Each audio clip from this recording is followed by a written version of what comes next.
누가복음의 가장 두드러진 특징이 있다면 그것은 소외된 자들에게 초점을 두고 있는 사회정의, 그러니까 소셜 저스티스인데요. 오늘 본문도 소외되고 배척받은 자에 대해서 예수님께서 다가가고 자비와 긍휼을 베풀고 있음을 그려내고 있습니다. 그 은혜의 수혜자가 바로 삭개오인 것이죠. 삭개오는 세리장이었습니다. 세리장이라는 말은 세리들의 우두머리라는 말입니다. 성경 전체에 유일무이하게 오늘 본문에만 나옵니다. 그런데 삭개오라는 이름의 뜻이 무엇인지 아십니까? Pure or righteous 입니다. 순수하고 의롭다라는 뜻입니다. 이 이야기를 들을 때 너무나 모순된다고 생각하지 않습니까? 세리장의 이야기가 이름이 순수하고 의롭다라고 하고 있으니 우리의 귀를 의심하게 합니다. 그의 이름은 그의 삶과는 전혀 어울리지 않았고요. 오히려 정반대에 서 있었던 것 아닌가요? 동족의 혈세를 받아 로마 정권에 바치는 일을 하고 있으니 동족들에게는 매국노 같은 존재였고요. 실상 그의 이름이 순수하고 의롭다고 하니 이율배반적이고 슬픈 코미디라 생각합니다. 누가복음에만 나오는 또 다른 이야기가 있죠. 선한 사마리인의 이야기. 이와 함께 세리장 삭개오도 또 다른 역설을 보여주고 있는 것입니다. 통상적인 사회 질서나 의식에 도전을 주고요. 사람들의 심기를 불편하게 합니다. 그런데 그의 이름 삭개오는 누가 지어줬나요? 상상하건대 부모님이 지어줬을 거예요. 로마 제국의 강점기에 태어난 아이에게 부모는 비록 이 세상은 험하고 어둡지만 살기 팍팍하지만 착하고 하나님께 의로운 사람이 되라 라는 바람으로 삭개오라 이름 지었다고 상상해 봅니다. 삭개오는 어릴 때부터 부모로부터 그의 이름이 불리울 때마다 부모들의 바람과 기대를 기억했을 것입니다. 이름을 잘 지어야 되죠. 그런데 그의 이름의 뜻대로 살아가지 못하는 자신의 현실, 자신의 상황을 보고 번민하고 갈등하며 변화를, 내가 이룰 수 있는 변화는 아니지만 어떤 그 변화를 꿈꾸었는지 모르겠습니다. 그런 그가 하루는 예수라는 사람이 자기가 살고 있는 마을을 지나간다는 소식을 듣게 되었지요. 그 예수라는 사람은 다른 랍비나 순회하는 다른 선생들과는 다르다라는 말을 듣기도 하게 되었습니다. 특히 누가복음 7장에 기록된 예수의 소문을 들었을 것 같습니다. 7장은 이렇게 말하고 있습니다. 인자는 와서 먹고 마시매 너의 말이 보라 먹기를 탐하고 포도주를 즐기는 사람이요 세리와 죄인의 친구로다. 삭개오가 세리와 죄인의 친구로다라는 말을 듣는 순간 그의 귀가 번쩍 뛰었을 것 같아요. 나 같은 사람의 친구가 되신다고? 그런 예수가 자기 마을로 지나간다고 하니 삭개오는 예수를 보기 위해 길로 나갔던 것이지요. 그리고 사람이 너무 많아 그는 나무 위로 올라갔던 것입니다. 우리가 신앙생활을 하는 것도 이와 같아야 한다고 생각합니다. 피동적이 되거나 소극적이 되어서는 아무것도 우리가 경험하지 못할 것입니다. 내가 다 알지 못하니 늘 더 알고자 해야 합니다. 예수님이 누구신지 그를 만나기를 원했던 삭개오의 그 호기심, 관심, 아주 작은 거지만 그것이 우리 모두에게 필요합니다. 그리고 삭개오가 예수님을 보기 위하여 앞으로 달려가 나무 위에 올라간 것처럼 우리가 당면하고 있는 어려운 현실을 극복하고 최선을 다해야 합니다. 신앙생활을 그렇게 할 때 삶에서도 달라지게 되어 있는 거예요. 거꾸로가 아니에요. 주님을 향해, 말씀을 향해 그런 호기심과 열심과 최선을 다할 때 뭔가 일어나도 일어나는 것 아닙니까? 삭개오는 창피와 조롱마저도 뒤로 간 채 어리석게 보일지라도 그러나 순전하게 예수님을 사모했습니다. 요즘 창세기를 공부하고 있는데 창세기 본문을 10번 읽으라 당부하시면 10번 읽는 겁니다. 마음을 정하고 실천하는 것입니다. 호기심은 작은 것 같지만 엄청난 것을 포함하고 있어요. 주님께 대한 호기심이 있다는 것은요, 엄청난 의미를 가지고 있습니다. 호기심은 변화에 대한 갈망의 시작점입니다. 더 이상 이 인생이 이렇게 끝나지 않아야 된다라는 변화에 대한 갈망의 표현입니다. 교회에서 마련하는 여러 가지 예배들, 성경 공부, 기도회, 그러한 자세로 나아갈 때 우리도 살아계신 예수님을 말씀 가운데 만날 줄로 믿습니다. 그러므로 더 이상 나에게는 소망이 없다라고 생각하지 마십시다. 나는 해봤고 다 해봤다라고도 말하지 마십시다. 다 안다고도 생각하지 마십시다. 그런 태도는 삭개오가 가졌던 태도가 아닙니다.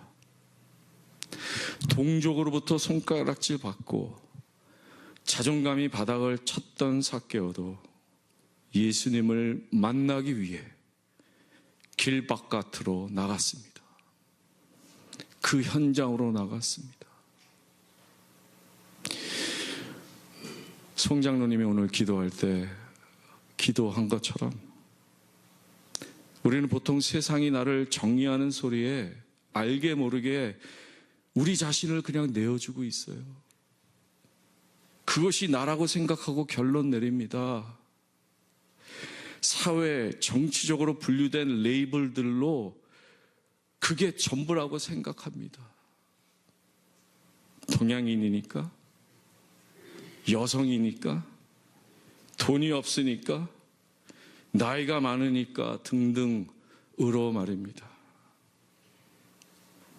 그래서 더 이상 소망이나 미래나 변화를 생각하지 못하게 되어버렸습니다. 그런데 우리에게는 소망이 없지만 하나님께는 소망이 있지 않습니까? 우리에게는 능력이 없지만 하나님께는 능력이 있지 않습니까? 영원한 세상이 있으며 영적인 세계가 있지 않습니까? 보이지 않는 영원한 세상이 있지 않습니까? 삭개오는 그저 호기심을 가지고 예수님을 만나고자 하는 마음으로 그 자리에 나갔습니다. 그런데 무슨 일이 일어났습니까? 예수님은 이미 그를 찾고 계셨음을 깨닫게 되었습니다. 나는 그저 호기심으로 그 자리에 나갔는데 예수님은 이미 나를 찾고 계셨구나. 예수님은요, 그저 우연히 삭개오가 있는 곳에 이른 것이 아닙니다. 어디 다른 곳을 가시다가 시간이 나서 들른 것도 아닙니다. 분명한 목적으로 삭개오를 찾으신 거예요. 그것이 오늘 본문 마지막 절의 뜻이 아닙니까? 인자가 온 것은 잃어버린 자를 찾아 구원하려 함이니라. 아프리카 속담에 이런 말이 있습니다. 우리가 한 걸음 하나님께로 나가면 하나님도 한 걸음 우리에게 나오신다. 그러나 삭개오는요, 그 이상을 깨달았던 거예요. 발견했던 거예요. 내가 그저 한 걸음 하나님께로 나갔는데 하나님은 10걸음, 100걸음 나에게 달려오셨구나. 깨닫게 된 것입니다. 삭개오가 나무 위에 있을 때 예수님은 그 자리에 서서 삭개오를 보고 부르셨습니다. 예수께서 그곳에 이르사 쳐다보시고 이르시되 삭개오야 속히 내려오라. 내가 오늘 내 집에 유하여야 하겠다 하시니. 아, 이분이 어찌 내 이름을 아실까? 삭개오는 생각했을 것이죠. 이분이 어찌 나를 아실까? 하면서 삭개오는 자신을 온전히 받아주신 예수님께 자신의 마음 또한 온전히 열었고 그의 존재를 온통 예수님께 맡겨드렸던 것입니다. 사도 요한도 이러한 예수님을 다음과 같이 표현하였습니다. 볼지어다 내가 문 밖에 서서 두드리노니 누구든지 내 음성을 듣고 문을 열면 내가 그에게로 들어가 그와 더불어 먹고 그는 나와 더불어 먹으리라. 예수님이 찾아와 주시고 영접해 주시니 삭개오 또한 즐거워하며 예수님을 영접하였던 것입니다. 예수님께 대한 호기심이 있을 때 그 호기심은 우리의 마음 문을 열게 하고요, 우리의 생각의 문을 열게 하고요, 우리로 하여금 믿음으로 인도해 주는 것입니다. 삭개오의 호기심은 결국 예수님을 만남으로써 그의 믿음이 깊어지며 구원에 이르게 되는 은혜를 경험할 수 있게 되었습니다. 믿음에 대해서 마틴 루터 킹 목사님도 이러한 말을 남겼습니다. 믿음이란 계단 전체가 보이지 않더라도 첫걸음을 내딛는 것이다. 내가 결과가 어떻게 될지 몰라도 내가 할 수 있는 일, 그 한 걸음, 내 자신을 예수님께 데리고 나가는 그 한 걸음, 믿음으로 할 때 어느새 우리 눈앞에는 그 아름다운 역사가 펼쳐진다라는 거예요. 요즘 창세기 수요 특별예배에서 우리는 평소에 듣도 보지도 못한 말씀을 배우고 있습니다. 한국어 예배뿐만 아니라 영어 예배에서도 이구동성으로 그런 말을 합니다. 듣도 보지도 못했던 말씀들을 배우고 있습니다. 지난번 수요일에 노아에 대해서 공부하면서 노아의 방주는 3가지가 없었어요. 창세기는 3가지예요. 3가지가 없었어요. 닷도 없고 돛도 없고 키도 없었습니다. 그게 무슨 말이에요? 온전히 하나님께 맡겨드리는 것, 그것이 구원이라는 말이에요. 온전히 맡겨드리는 것. 하나님만을 의지하고 온전히 맡길 때 구원을 경험하게 되는 것입니다. 삭개오는 자신의 이름을 아시고 자신이 어떠한 사람인지 다 알면서도 찾아오시며 품어주시는 예수님께 모든 것을 맡겨드렸던 것입니다. 그의 삶, 그의 재산 모두 말입니다. 이 대목에서 우리는 주저하여 두려워할지 모르겠습니다. 재산의 절반이 없어지고 배상을 4배로 하니 남는 것이 없어지지 않을까 걱정할지 모르겠습니다. 그런데요, 삭개오는 더 이상 돈이 중요해지지 않았어요. 이제는 돈도 명예도 더 이상 중요하지 않게 되었습니다. 왜요? 나 같은 죄인 살리신 주님의 은혜를 경험했기 때문입니다. 그의 영혼이 살아났기 때문입니다. 짓눌렸던 마음, 더 이상 소망이 없었던 그 영혼이 예수님 때문에 소망을 갖게 되니 무엇이 아까워지겠습니까?